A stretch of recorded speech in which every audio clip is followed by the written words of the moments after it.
The launch of Breath of the Wild back in 2017 gave fans a new era for Zelda, a way that no fan could have ever imagined. If you told someone back in the 1990s that Zelda was going to become a complete open-world game, no one would believe you.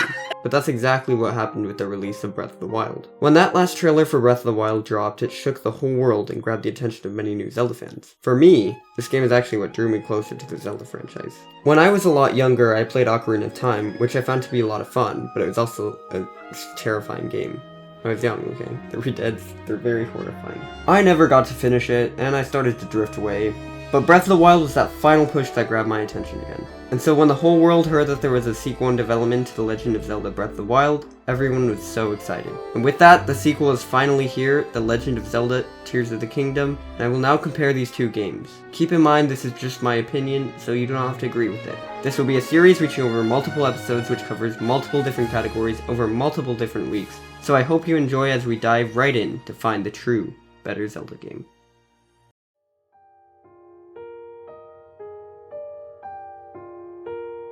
So, Breath of the Wild and Tears of the Kingdom both have a similar formula. You wake up in both of them, whether after a long sleep or a fierce battle, and you are given your first objective. You are tasked with finding the 4 shrines on the island and descending to Hyrule down below.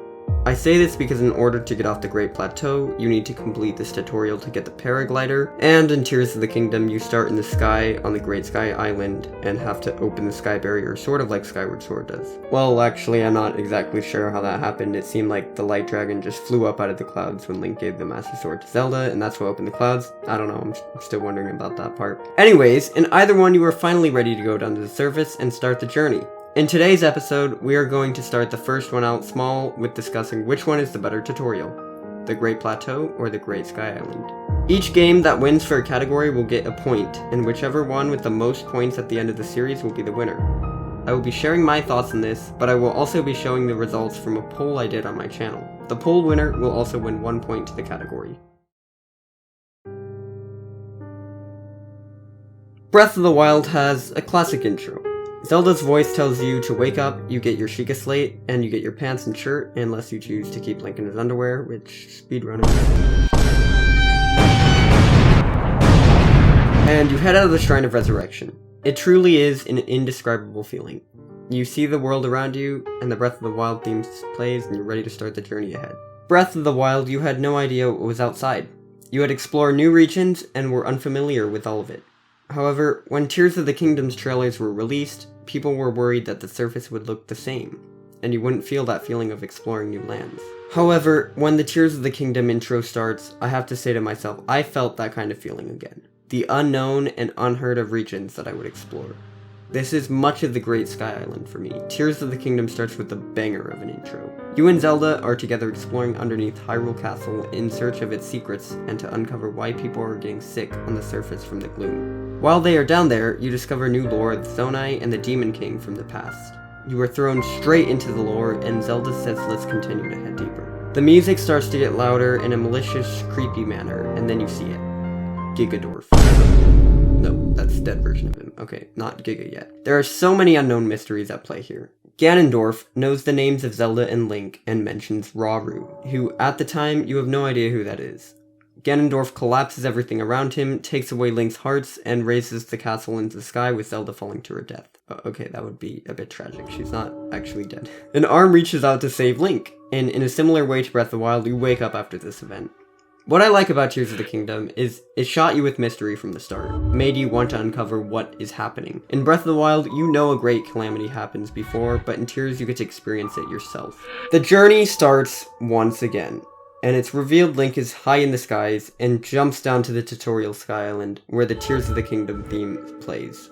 In both of these intros, the music really is beautiful, and it shows you the land beyond that you are going to explore. They both fill you with that same feeling, but I have to give this to Tears of the Kingdom. It has an epic intro with Ganondorf, and all the things you obtain in Breath of the Wild just getting shot into the gutter with Ganondorf stealing all your gear and hearts. Okay, but like seriously, who took Link's clothes off? That's not okay. Overall, Zelda Tears of the Kingdom has the better intro in my eyes, but I can definitely understand if you like the Breath of the Wild one more. It's just more classic and nostalgic. And that is 1 point for Tears of the Kingdom in the category of the intro.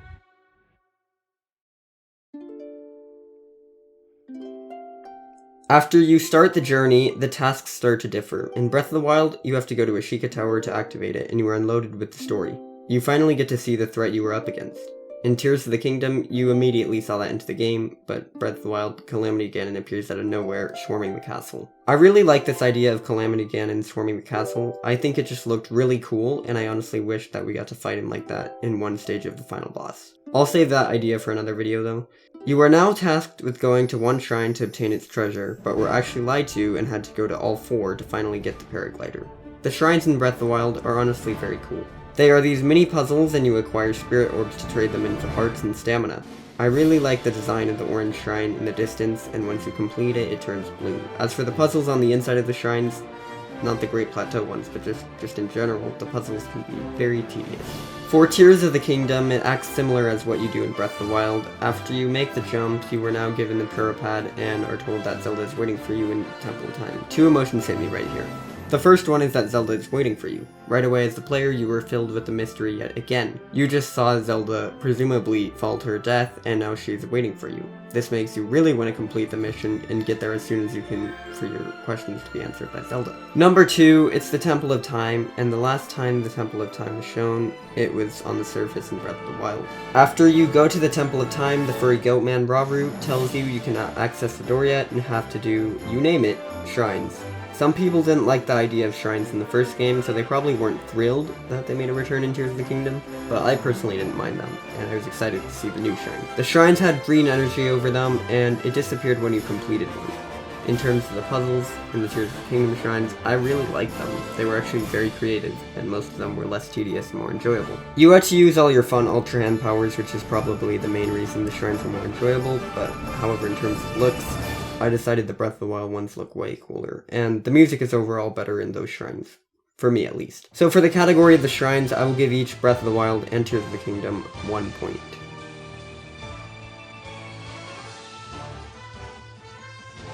The Breath of the Wild Great Plateau is a great tutorial for new people.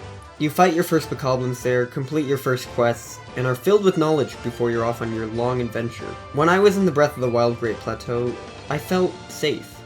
It trains you how to beat your first guardians, and tests you with environments like getting cold and cooking to overcome it. It really is a tutorial to the game. I really enjoyed the Great Plateau as a tutorial island, and I was so happy when they did it again in Tears of the Kingdom.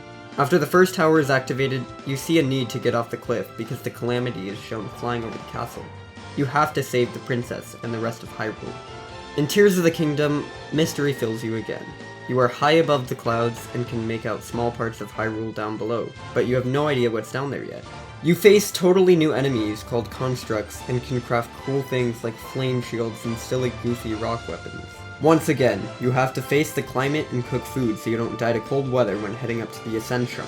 With that said, the tutorials both sound very similar, but I personally do like the overall feel of the Great Sky Island better. There are more sky puzzles and fun things to do there, or puzzles in general. You can fuse minecarts to your shields, ride the rails, make flying machines with fans and other Zonai devices, or even fight a mini-boss, the Flux Construct. You are introduced to your first dark cave, which makes you scared for what you will see later in the game, in the depths. Very scary place. And find Zonite, which can be very useful for auto-build later. Overall, I just feel like the Great Sky Island takes the win for this category. That's 1 point for Tears of the Kingdom. And with that, friends, the current score for the tutorial overall is Breath of the Wild with 1 point, and Tears of the Kingdom with 3 points. However, my subscribers have thought otherwise in a poll I did. Breath of the Wild's Great Plateau won with 86% over the 14% Great Sky Island. This raises Breath of the Wild to 2 points, and Tears of the Kingdom stays at 3. Overall, the final score for Breath of the Wild versus Tears of the Kingdom with the category of the tutorial is 3-2. This balances to 1 point for Tears of the Kingdom in the overall category. Thank you all so much for joining me in part 1 of a long series ahead. I truly do want to give each game the chance to take the categories they deserve. Tears of the Kingdom and Breath of the Wild are both fantastic games, and if you don't agree with the scores I give them, that is totally fine. This is just my opinion on which game is better. Next week, we'll be diving into the category of speedrunning and see which is the better game for that category. Anyways everyone, stay safe and have a great day.